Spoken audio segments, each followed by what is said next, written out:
Mbak Farah juga sempat sampai Amerika Serikat itu ya, Mbak ya? Iya, Itu betul. program apa itu Mbak Farah kalau boleh tahu? Audisi ya Mbak ya, 1.500 orang kayaknya Mbak ya. Ada tantangan nggak sih Mbak selama kemarin menjadi moderator debat? Mungkin Serius nih dalam hati saya, ngereok nih Pak saya. Mbak Farah nanti nggak usah kebanyakan senyum ya, tegas aja gitu. Ya itu juga salah. ada momen-momen tertentu ya, momen seru atau momen yang berkesan nggak sih selama Udah kena semprot duluan gitu kan, padahal tengah-tengah panggung Elonya bilang, Mbak Farah kamu keren banget. Itu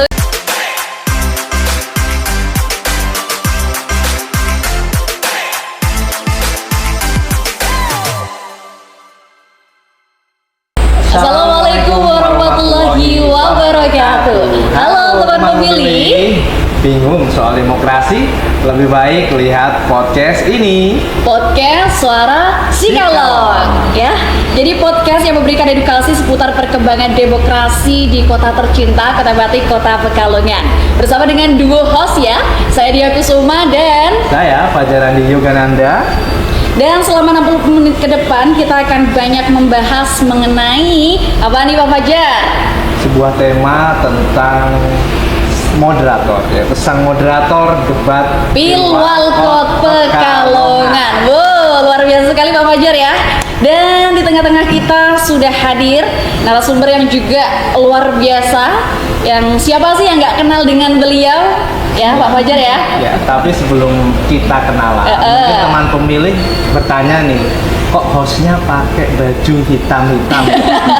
Kenapa nih Pak Fajar? Nah, jadi buat yang penasaran, mungkin narasumber kita ini ya, waktu itu tampil di dalam sebuah ajang debat di Pilwalkot Pekalongan ya. Jadi sosok yang mengenakan baju hitam dan selalu mengucapkan harap tenang. Aduh, Iya. saya juga menyaksikan Pak Fajar. Jadi pembawaan dari seorang narasumber nih yang kita undang hari ini itu sangat tegas tapi tetap anggun li. Tapi khusus di acara ini nggak boleh tenang ya. Iya, harus ngereok ya Pak ya. Ya, oke, mungkin bisa langsung diperkenalkan Mbak. Oke, Dia. sudah hadir di tengah-tengah kita ada Kak Farha ya, seorang moderator debat Pilwalkot Kota Pekalongan tahun 2024. Kita kasih tepuk tangan dong Pak Fajar. Terima kasih Pak Fajar, terima kasih dia. Ya, Mbak Farah.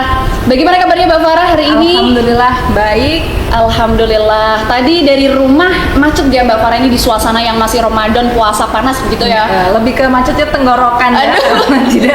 Tidak minum karena puasa, tapi alhamdulillah lancar semua. Alhamdulillah. Ya masih kuat ya? Alhamdulillah masih kuat. Masih Oh, enggak, pagi Pak ya. Fajar. Oh, masih pagi. aman ya? Aman. Maksudnya kalau nggak kuat nanti bisa ke IGD. Di sana buka 24 jam Oh, iya, soalnya. benar. Aduh, jangan Oh, dong, jangan jangan ya? dong Pak Sambil Fajar. maghrib ya. Iya. Astagfirullah. Mau lebaran Pak. Jadi rindu adzan maghrib ya Mbak Farah ya. Oke. Sebelum kita masuk ke pertanyaan-pertanyaan yang serius nih Pak Fajar, kita harus kulik dulu nih profil dari seorang moderator hebat kita. Yang tentunya siapa sih yang nggak kenal sama sosok Farhat ya, pemirsa ya, yang baru kemarin sudah melenggang sampai Jakarta. Sampai mana saja Mbak Farah kemarin? Mbak Farah coba dong boleh diceritain. Udah Aduh. kemana aja nih? Kalau sebagai narasumber mungkin ya di Jakarta, Jogja, kemudian kalau untuk aktivitas lain di apa ya, di Tasikmalaya juga pernah. Jadi Jawa Barat ya beberapa tempat. Ya semoga sampai ke luar Pulau Jawa. Amin, sampai ke luar negeri juga. Amin. Dan ya kemarin Mbak Farah juga sempat sampai Amerika Serikat itu ya Oh, Mbak ya. iya, Itu betul. program apa itu Mbak Farah kalau boleh tahu? Iya, jadi alhamdulillah waktu kuliah dapat kesempatan untuk mengikuti seleksi Study of the US Institute for Student Leaders. Alhamdulillah keterima, terus belajar di Amerika Serikat, tepatnya di Philadelphia selama 35 hari tentang keberagaman agama dan juga demokrasi. Cocok kan? Wow, demokrasi Pak Fajar ketemu ya Pak ya? Ketemu. Oke, sekarang kita masuk ke pertanyaan nih Mbak Farah. Mbak Farah boleh dong diceritain bagaimana sampai pada akhirnya Mbak Farah mau menjadi dan terpilih menjadi seorang moderator debat pada Pilkada 2024 lalu. Iya, jadi ada audisi ya Pak ya, 1.500 orang kayaknya Pak ya. Wow. Jadi ini Sebetulnya waktu 2024 tidak terbayangkan sebetulnya Pak Fajar. Ketika itu ya saya merasa kayaknya pengalaman saya masih kurang nih dia gitu ya. Dan melihat dari track record 5 tahun yang sebelumnya, periode-periode sebelumnya, sepertinya kok memakai moderator dari TV nasional. Betul. Nah, saya kira oh paling nanti TV nasional lagi, tapi nggak apa-apa, saya pengen nonton juga untuk pengalaman. Ternyata ketika di rumah saya ditelepon sama Pak Fajar langsung, Mbak Farah bisa nggak untuk jadi moderator debat? Hah, serius nih, dalam hati saya ngereok nih Pak saya. Oh iya bisa Pak, bisa. Kapan ya Pak? Tanggal ini jam segini. Oh iya siap Pak. Terus Pak Fajar meneruskan ke IO-nya, terus saya dihubungi sama IO-nya, kita koordinasi, dan IO-nya juga awalnya menanyakan sudah pernah atau belum gitu kan, tapi ya aku jujur aja gitu dia ya, belum pernah nih Kak, tapi ya saya mau belajar. Terus akhirnya dari IO-nya itu menyarankan saya untuk menonton beberapa video debat yang alhamdulillah memang saya sudah sering nonton juga ketika setiap ada pemilu gitu Pak ya, karena ya memang saya sangat suka terutama melihat kepiawaian para moderator debat yang ada di panggung seperti itu. Nah, alhamdulillah dikasih kelancaran pengalaman pertama bahkan sampai ke periode putaran kedua ya Pak ya, begitu. Ya, jadi behind the skin-nya itu kami dari KPU Kota Pekalongan itu memang komitmen. Jadi kita sebisa mungkin memberdayakan potensi lokal. Contoh ketika penyiaran kemarin kami menggandeng Batik TV. Kalau kita punya TV lokal, kenapa sih kita nggak manfaatkan? Lah, kebetulan saja sekalian aja. Kenapa moderatornya nggak dari Batik TV juga? Jadi setelah kita dapat, lalu kita sampaikan, kita juga sampaikan juga ke masing-masing peserta. Oke, nggak ada masalah dengan Mbak Farah. Tidak, kita gasken aja kalau kata anak sekarang.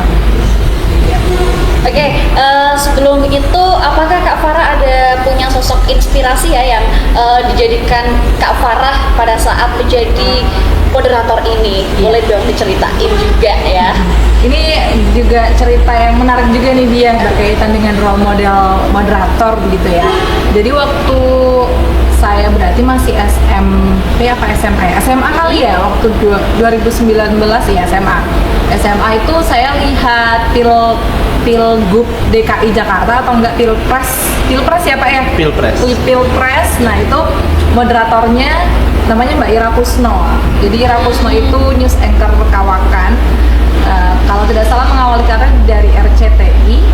Nah itu beliau memang punya pembawaan yang luar biasa tegas, tapi tetap anggunli, tetap kalau kata dia, tetap tegas, berwibawa, dan terlihat sekali beliau itu sangat clever gitu loh, sangat pintar. Dan di situ saya pengen banget, aduh suatu saat dong, please pengen jadi kayak Mbak Ira Kusno gitu kan. Mungkin belum langsung ke tahap presiden, tapi pilkada dulu nggak apa-apa deh, ini bakalan jadi ajang yang luar biasa banget untuk saya, dan alhamdulillah kok terwujud di 2024 gitu ya. Jadi POV-nya 2019 nonton debat, 2024 jadi moderatornya gitu. Masya Allah ya Pak ya, langsung Terwujud. checklist. Alhamdulillah. Manifestasi mungkin ya. Ada tantangan nggak sih Mbak selama kemarin menjadi moderator debat? Mungkin ada tantangan-tantangan yang kok mungkin sudah terpikirkan ya kemarin, tantangannya kira-kira apa sih kalau saya jadi moderator debat itu? Kalau tantangan pasti yang pertama datang dari diri saya sendiri, itu pengalaman pertama Pak Fajar. Jadi mau tidak mau memang akan ada banyak sekali adaptasi yang saya lakukan. Biasanya kan saya jadinya moderator seminar gitu ya, diskusi yang ya sifatnya santai, tapi ya serius, cuma tidak seserius debat. Gitu ya. Terus habis itu yang kedua adalah kalau di debat itu lebih menekankan pada timing. Sebisa mungkin kita betul-betul menjadi hakim garis kalau seperti di sepak bola gitu ya, tapi ini untuk dua peserta debat yang akan berargumentasi supaya dapat porsinya masing-masing. Konsentrasinya juga banyak koordinasi yang dilakukan, jadi saya pakai HT, kemudian koordinasi dengan LO itu juga salah satu tantangan juga, karena kalau saya nggak konsentrasi ke LO, saya nanti juga nggak akan bisa deliver dengan baik. Sedangkan saya juga di situ harus bener-bener mindful banget tuh di panggung. Terus satu lagi, saya katanya oh Mbak Farah nanti nggak usah kebanyakan senyum ya, tegas aja gitu. Ya itu juga salah satu tantangan karena ada gimana ya, biasanya saya juga pengen senyum, pengen relax kan. Senyum kan bagian dari ekspresi relax kita. Itu saya nggak bisa Pak di situ karena ya takutnya aduh nanti saya dikira nanti memihak salah satu kubu kan bahaya gitu kan. Akhirnya tetap tegas, tapi ya cuma tegasnya ya bukan yang perekat permut, bukan ya tegas gitu. Betul. Gitu. Itu terus mungkin tantangan yang lain adalah berkaitan dengan audiens Pak. Nah ini luar biasa sekali. Di setiap ajang debat pasti kan ya namanya debat pasti ada yang membela, ada yang mendukung A dan mendukung B. Itu wajar dan pasti di situ akan memunculkan keriuhan. Nah itu kalau misalkan moderator debat tidak berani untuk memberikan arahan, harap tenang ataupun tetap kondusif dan lain-lain, itu juga tidak akan berjalan dengan baik debatnya. Dan di situ saya tertantang untuk ayo Farah, walaupun kamu baru pertama kali berani ngasih arahan kalau memang itu diperlukan. Dan ya yang menjadi role model saya Mbak Ira Kusno karena beliau berani tegas, maka saya juga kenapa saya tidak gitu. Itu Pak tantangan-tantangannya luar biasa. Tantangannya salah satunya adalah men-challenge diri sendiri ya. Jadi tapi untuk untuk menjawab tantangan tentu kan harus ada yang disiapkan ya. Kira-kira persiapannya apa sih biar teman pemilih nanti juga tahu nih kalau saya mau menjadi moderator debat, kira-kira apa yang harus saya siapkan ini? Mungkin 5 tahun lagi dia. Aduh, amin, mari aminkan bersama ya. Nanti Mbak Farah akan menjadi role model sampai sekarang dan dari dulu sih bahkan ya. Ampun. Silakan boleh Mbak Farah. Oke, jadi untuk persiapannya sendiri saya lebih banyak pertama pasti ATM sih Pak ya karena ini pengalaman pertama. Jadi amati tiru modifikasi dari yaitu tadi video-video debat yang lalu baik di Kota Pekalongan maupun di tingkat provinsi ataupun nasional. Di situ saya dengerin betul-betul apa saja sih yang dibicarakan oleh moderator debat ini, lalu pembagian segmennya seperti apa. Walaupun setiap daerah kan segmentasinya beda-beda ya Pak ya, skemanya beda-beda, tapi pada intinya kan ada beberapa kesamaan. Nah di situ saya perhatikan betul moderatornya ngomong apa aja, ketika pergantian segmen bagaimana, lalu dari segi pembawaan, terutama ketika mengundi itu seperti apa, itu penting sekali karena kalau nggak konsentrasi atau kita nggak paham skemanya itu jadi buyar.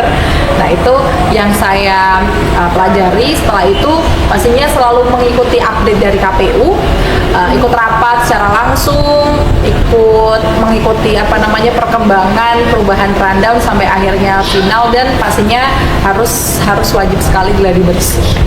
Jadi itu persiapannya sampai dengan gladi bersih. Detail ya, hampir seperti event organizer wedding Mbak ya. Pernah ikut wedding nggak? Belum pernah ya. Mungkin ini bisa jadi persiapan juga Mbak. Kalau udah bisa kayak gini buat pegang IO di wedding, easy Pak ya. Ya, tapi Mbak Farah ini kan tercatat dua kali jadi moderator kemarin ya. Tentu karena sudah 2 kali, mungkin ada momen-momen tertentu ya, momen seru atau momen yang berkesan nggak sih selama 2 kali menjadi moderator debat Pilwalkot kemarin? Momen yang berkesan sebenarnya semuanya berkesan sih Pak Fajar, jujur dari awal persiapan sampai dengan periode ya putaran kedua gitu ya, itu semuanya punya kesan tersendiri. Cuman paling yang kesannya tuh gini, perbedaan yang cukup signifikan antara putaran 1 dan putaran 2, karena putaran 2 itu mendekati pilkada, itu animo masyarakatnya memang lebih luar biasa gitu ya. Dan yang berkesan adalah begini, ternyata kita ketika menjadi moderator debat ada di tengah-tengah calon kepala daerah gitu ya, para calon wali kota waktu itu kita bisa melihat ternyata kita juga bisa melihat sisi asli asli dari para calon wali kota waktu itu, sehingga ternyata memang inilah fungsi debat untuk bisa memperlihatkan bahwasannya kemampuan dari masing-masing pasangan calon, kemudian bagaimana mereka memberikan argumentasinya harus dengan sangat berimbang. Dan di situ saya juga punya punya pandangan gitu ya. Oh ternyata seperti itu, dan ya bersyukurlah ada di tengah-tengah mereka, menjadi bagian dari sistem demokrasi, proses demokrasi. Jadi lebih ke itu sih Pak, kesannya lebih ke itu. Jadi tidak ada yang satu titik paling berkesan, nggak, semuanya berkesan menurut saya. Oke, jadi kembali ke persiapan nih Mbak Farah, dia pengen tahu nih apakah sebelumnya Mbak Farah juga meriset daripada isu yang akan dibahas juga oleh para kandidat gitu nggak Mbak Farah? Oke, jadi kalau untuk isunya sendiri kemarin itu kan ada 4 tema ya kalau tidak salah Bapak ya. Nah di situ pasti iya.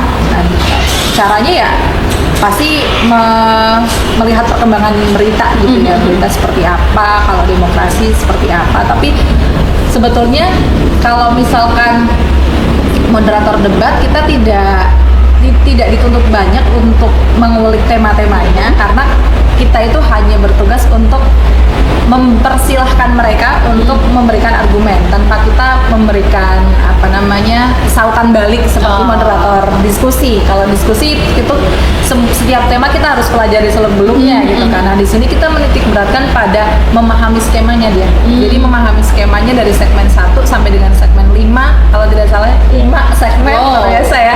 Segmen 1 sampai dengan segmen 5 supaya tidak ada kesalahan. Misalkan nih paslon 1 pertama di segmen pertama, terus habis itu dilanjutkan segmen paslon kedua nih, kemudian di segmen selanjutnya ini harus berganti, nggak boleh paslon 1 terus yang dapat giliran pertama. Jadi itu yang lebih menguras pikiran di situ. Jadi udah kayak wasitnya kayak gitu ya Mbak Farah ya. Jadi kalau soal tema ataupun pembahasan ya itu udah otomatis aja kita tahu sedikit ya. Jadi tetap di situnya.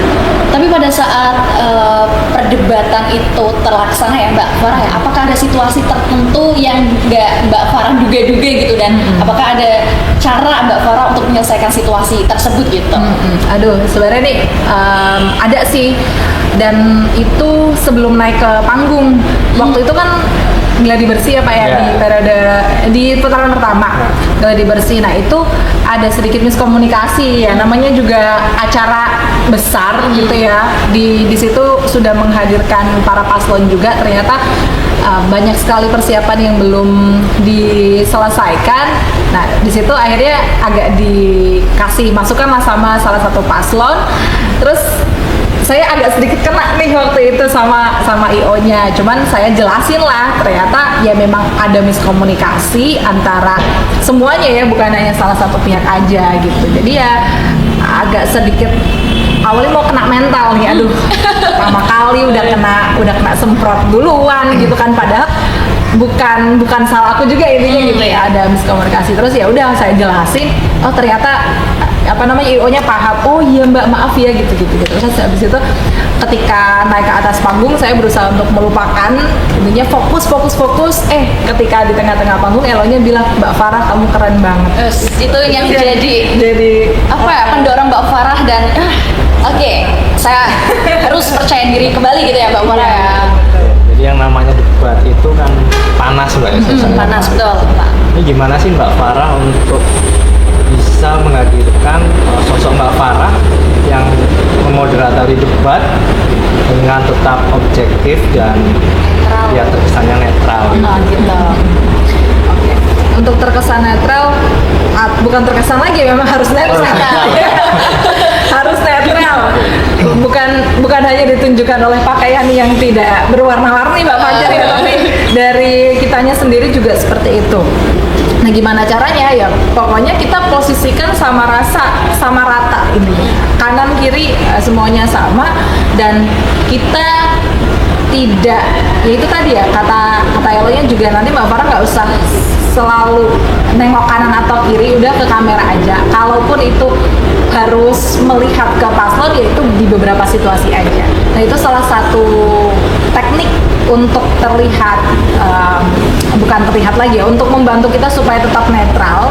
Karena kadang kita kalau misalkan mungkin enjoy sama debatnya, terus kita mendengarkan argumen salah satu paslon, kan pasti kayak kita pengen sambil liatin beliaunya gitu kan. Nah ini kalau di moderator debat itu lebih baik dihindari, karena ya nanti akan akan terkesan ini gimana sih merhatiinnya salah satu aja gitu ya. Kalau misalkan mau kayak gitu ya dua-duanya harus seimbang. Nah karena ditakutkan nanti aku lupa nih, ya udah lebih baik fokus ke kamera.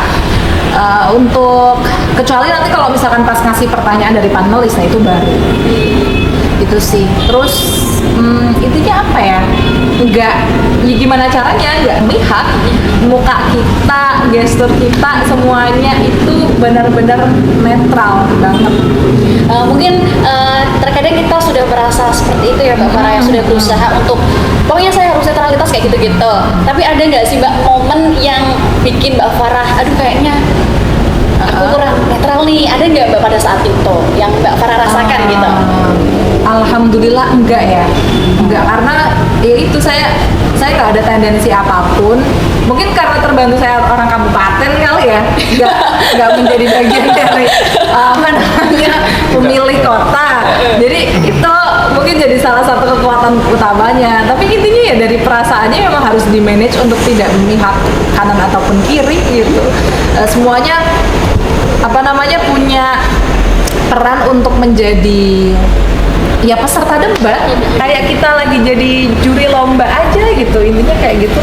Mereka walaupun para pasangan calon ini adalah calon pemimpin nantinya begitu ya, tapi bukan berarti kita jadi jiper atau bagaimana yang membuat kita akhirnya kayak takut apa gimana. Enggak, santai aja, kayak temen aja gitu loh. Oke, kalian akan berdebat, saya akan di tengah memoderatori gitu intinya. Oke, Mbak Farah, kita sekarang fokus nih. Tadi Mbak Farah mengatakan bahwa menjadi seorang moderator debat itu fokusnya di manajemen waktu dan juga kefokusan gitu ya Mbak Farah ya. Nah pertanyaannya, dalam menjadi moderator debat ini, adakah metode yang Mbak Farah gunakan ya, khususnya untuk teknis khusus yang digunakan untuk para kandidat merasa adil dan mendapatkan kesempatan yang sama gitu. Oke, teknik khususnya adalah kalimatnya harus sama. Terus misalkan jangan lupa kalau udah paslon 1 argumentasi tetap terima kasih, ini juga dikasih terima kasih. Terus pas mempersilahkan juga pakai kalimat-kalimat yang sama, tidak yang berat sebelah. Jadi intinya kita bagi benar-benar sama kalimat-kalimat yang kita ucapkan.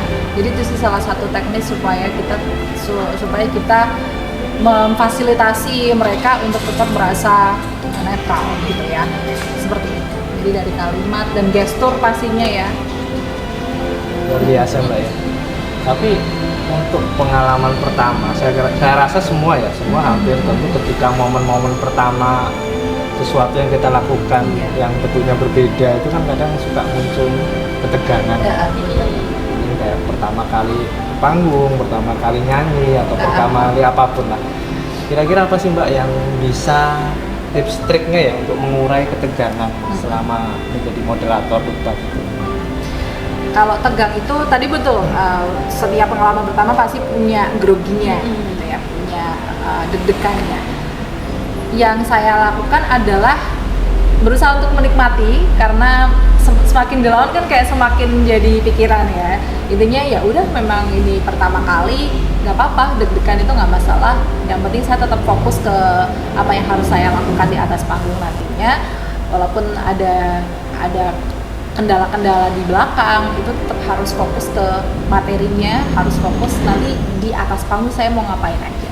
Nah untuk mengurangi itu semua, sesaat sebelum debat itu dimulai, saya ada di pinggir panggung itu Pak ya, itu saya simulasiin terus dari segmen 1 sampai segmen 5 saya simulasiin terus, walaupun belum ada paslonnya gitu ya, pokoknya saya simulasiin satu kalimat demi kalimat yang nanti akan saya ucapkan di atas panggung.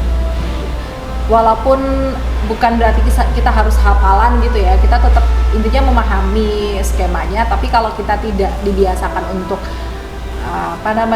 bersimulasi sendiri, itu juga nantinya ditakutkan lupa, dan itu juga salah satu yang bisa mengalihkan perhatian saya dari ketegangan, grogi itu dan ke situ, ke simulasi. Simulasi ya, jadi itu teman pemilih ya, salah satu tips and trick untuk mengurangi ketegangan itu melakukan simulasi ya. Jadi kalau lihat ada orang kok ngomong sendiri Nah, itu dia, betul. di atas panggung itu simulasi ya. Iya, betul Tapi sekali. kalau di pinggir jalan itu bukan ya. Beda Bang Fajar ya. Jadi jangan Iya, disamakan beneran. gitu ya. Jadi waktu itu saya ada di pinggir panggung, saya adepnya ke sini kan, adep ke belakang, saya kayak gini-gini terus nih, kayak gini terus silakan terima kasih gitu terus. Nah itu emang agak sedikit bodo amat lah, pokoknya nggak boleh dipikirin tuh apa kata orang, karena memang itu bagian dari tugas gitu. Betul. Jadi memang sesuai filosofi ya. Kenapa kok Tuhan menciptakan dua tangan? Karena untuk menutup telinga. Iya. Karena kalau untuk membungkam mulut banyak orang nggak cukup. Oh iya benar-benar. Masa pakai jari ya? Iya. Nggak bisa. Jadi kenapa kita kok jangan terlalu peduli kata orang. Tapi kalau kata narasumber di podcast ini, teman pemilih harus menyimak. Betul. Oke.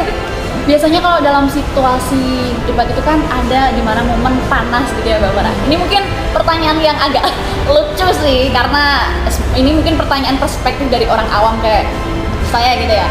Apakah boleh memasukkan humor gitu untuk mengatasi situasi panas tersebut gitu?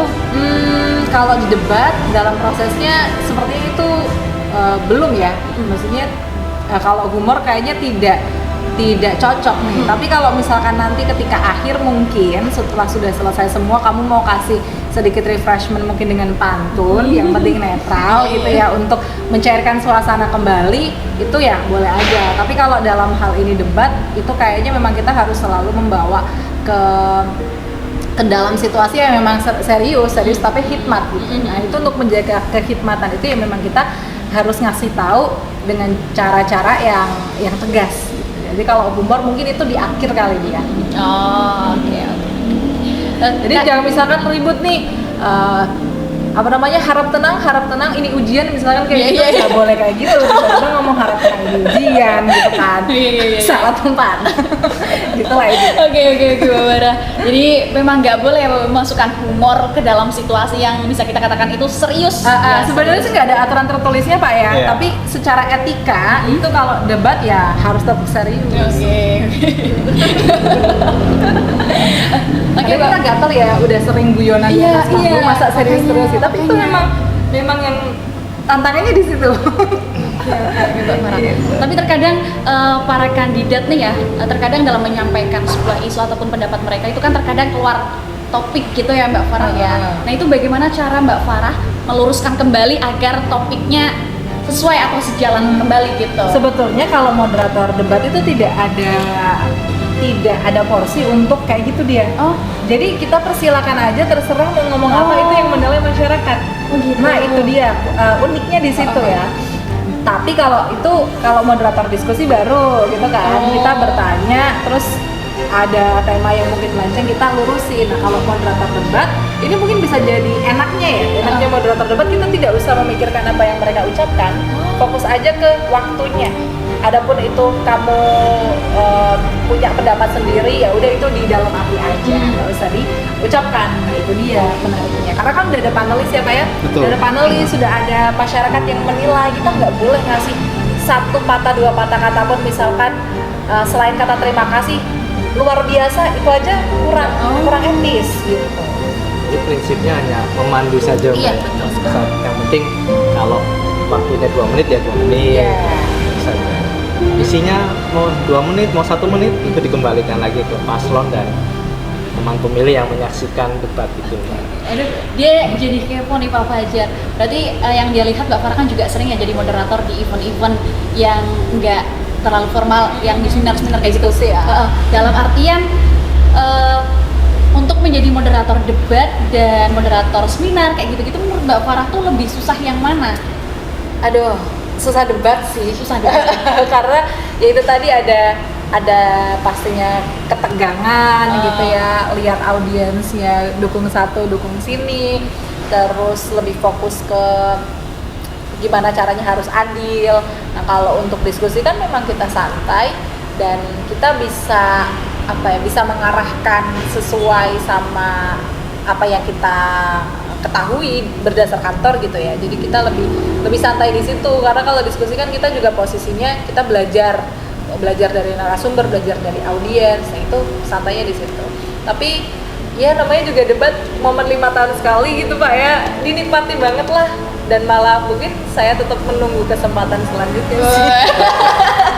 Oke Mbak, jadi tadi karena dirasa lebih menantang moderator debat ya, kira-kira setelah menjadi moderator debat itu ada kebanggaan tersendiri nggak sih setelah menjadi 2 kali moderator debat di Pilwalkot kemarin? Iya Pak, sampai saya bikin spanduk di balai desa Pak. Oh enggak, bercanda ya, tidak seperti itu juga.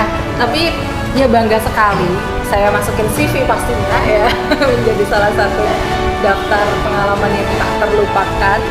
Dan ya bangga lah pokoknya bisa akhirnya mewujudkan wishlist saya di 2019 terwujud di 2024. Harapannya sih dengan pengalaman itu saya bisa bawa ke pengalaman selanjutnya, bisa belajar juga oh ternyata jadi netral itu ya ada tantangannya gitu lah ya, ada susahnya gitu, jadi tetap gimana caranya konsentrasi, netral, ya itulah pokoknya. Senang banget tuh pokoknya, terima kasih KPU sarangnya.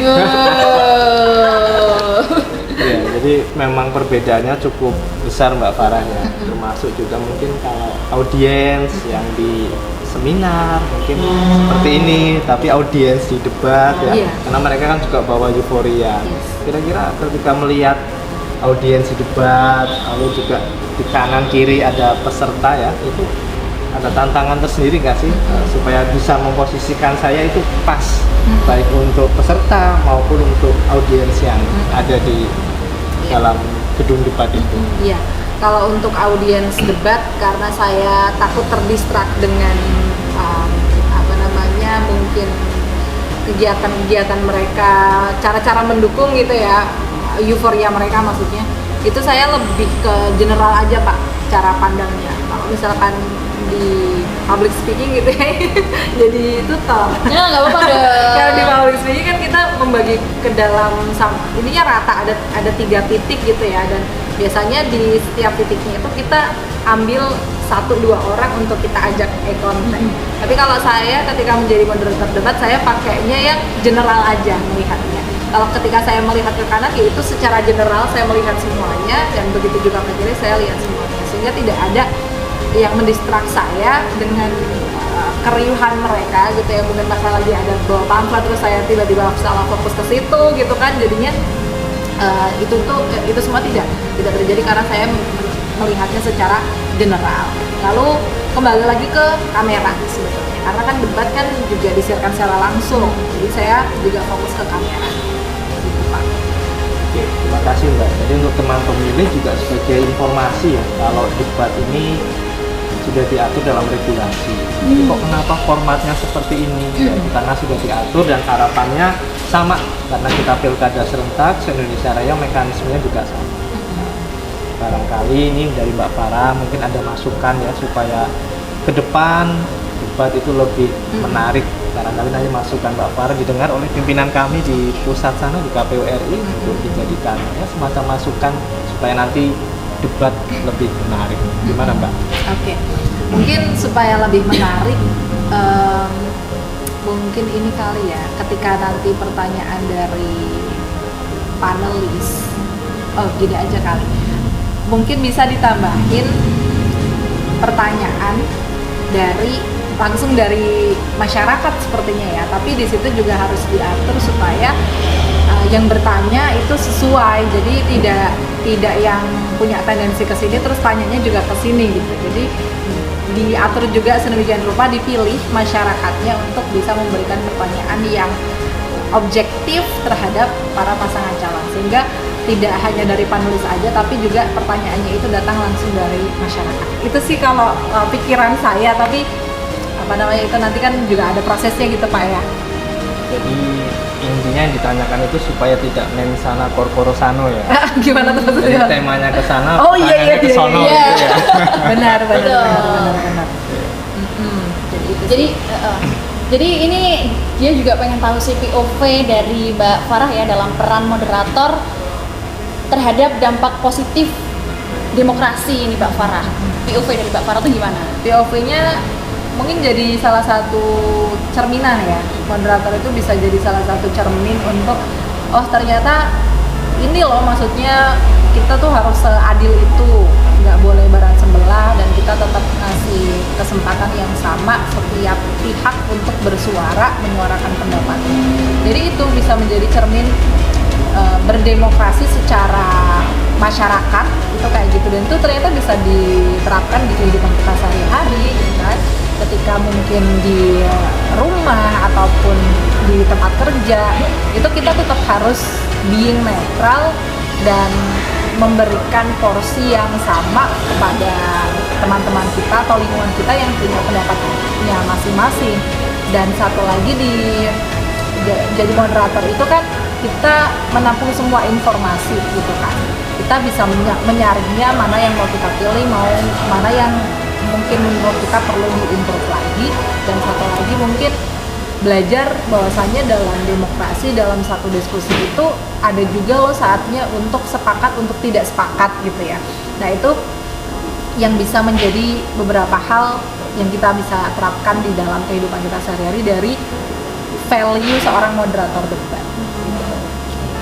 Luar biasa ya Mbak Fajar ya. Jadi perannya moderator itu sangat penting untuk proses demokrasi khususnya di dalam Pekalongan. Jadi karena demokrasi itu juga menghargai perbedaan. Nah, bagaimana perbedaan-perbedaan ini bertemu dan bisa menjadi sebuah informasi dalam debat dan harus dipandu oleh moderator yang hebat juga. Ya, betul sekali ya. Apalah debat ya Pak ya tanpa adanya moderator ya. Itu gimana ya suasananya ya? Gak mungkin ya Pak ya, gak mungkin. Jadinya ring tinju ya. Betul. Baku hantam tuh nanti pesertanya semuanya nih dari para kandidatnya juga mungkin ya Pak ya. Ya, yang tidak kita harapkan. Jadi alhamdulillah sih 2 kali debat di sini kondusif juga. Dan mungkin untuk teman pemilih barangkali penasaran juga ya, supaya mungkin penasaran, saya kepengen menjadi moderator debat. Mungkin ada yang disampaikan Mbak Farah, karena Mbak Farah ini juga salah satu suhunya public speaker ya di kota Pekalongan ya, yang sudah melenggang kemana-mana Pak Fajar. Betul. Jadi mau jadi moderator, mau jadi MC, mau jadi host seperti saya juga juga belajar juga dari salah satu suhunya. Sama Pak Fajar, saya juga anaknya Mbak Farah. Aduh, coachnya saya ini di Batik TV. Berasa tua Mbak Ira punya anak. Iya betul. Mbak Farah disampaikan ke teman pemilih tips and trick supaya bisa jadi moderator yang luar biasa. Iya. Untuk teman-teman semua yang punya mimpi besar dalam dunia public speaking, salah satunya mungkin ingin menjadi moderator, baik nanti moderator debat ataupun moderator dalam banyak acara, persiapkan dari sekarang, cari role model kamu dulu untuk bisa menjadi acuan. Kira-kira nanti kalau saya udah jadi moderator, nanti akan seperti apa sih? Terus kemudian kalian jangan hanya berhenti di situ, amati diri modifikasi, perbanyak inspirasi, dan kamu juga harus menciptakan peluang sendiri, ciptakan debut kamu sendiri. Kalau kamu tidak berusaha untuk menunjukkan performa kamu, orang lain tidak akan tahu, dan kalau orang lain tidak tahu, kesempatan juga tidak akan datang. Bos, luar biasa. Kita kasih tepuk tangan dong Pak Fajar. Luar biasa. Ya, moderator debat Pilkada 2024 nggak kaleng-kaleng Pak Fajar. KPU nggak salah pilih dong. orang ya. Kita harus memilih orang yang tepat. Iya betul. Sebentar. Gimana tuh? Ternyata ada bunyi alarm. Alarmnya kan jadi dengar oleh Alarm Pak yang Fajar. menandakan bahwa kita sudah harus mengakhiri Oh. obrolan ini, Mbak. Saya kira nanti sampai kultum Pak. Aduh, padahal banyak banget ya teman pemilih yang pengen kita bahas sebenarnya, tapi karena ini alarm Pak Fajar nih sudah tang ting dung. Boleh Pak Fajar. Ya, jadi saya mengucapkan terima kasih ya Mbak Farah sudah meluangkan waktunya ini dengan kesibukan sudah berkenan hadir di podcast ini, podcast Suara Sikalong. Sekali lagi terima kasih sudah hadir di podcast ini. Oke, luar biasa sekali Kak Farah ya, sudah berbagi cerita pengalaman luar biasa menjadi seorang moderator debat Pilkada 2024, dan nantinya berharap Mbak Farah juga bisa menjadi mentor debat juga nih buat teman-teman yang pengen jadi nih. Kan Mbak Farah juga udah buka kelas public speaking gitu ya. Nah mungkin nih ada kelas khusus nih. Ini nggak apa-apa promosi nih. Iya nggak apa-apa, wajar ya. Jadi luar biasa sekali, terima kasih Mbak Farah. Dan untuk teman-teman pemilih terus saksikan podcast Suara Si Kalong hanya di channel mana nih Pak Fajar? Di channel YouTube KPU Kota Pekalongan. Selain itu jangan lupa juga untuk follow, like, dan subscribe sosial media kami komplit. Ada TikTok, ada Facebook, ada Instagram, ada Twitter juga. Jadi untuk mendapatkan informasi terupdate tentang demokrasi khususnya di Kota Pekalongan. Dan untuk teman pemilih dan juga pemirsa yang menyaksikan podcast hari ini, jika ada komentar ataupun pendapat yang ingin disampaikan, boleh dikirim ke alamat email mana Pak Fajar? Di KPU Kota Pekalongan @gmail.com. Oke, terima kasih sudah mendengarkan podcast Suara Si Kalong. Terima kasih, saya Diah Kusuma. Saya Fajar Andi Yogananda. Pamit undur diri, terima kasih. Wassalamualaikum warahmatullahi wabarakatuh. KPU Salam melayani.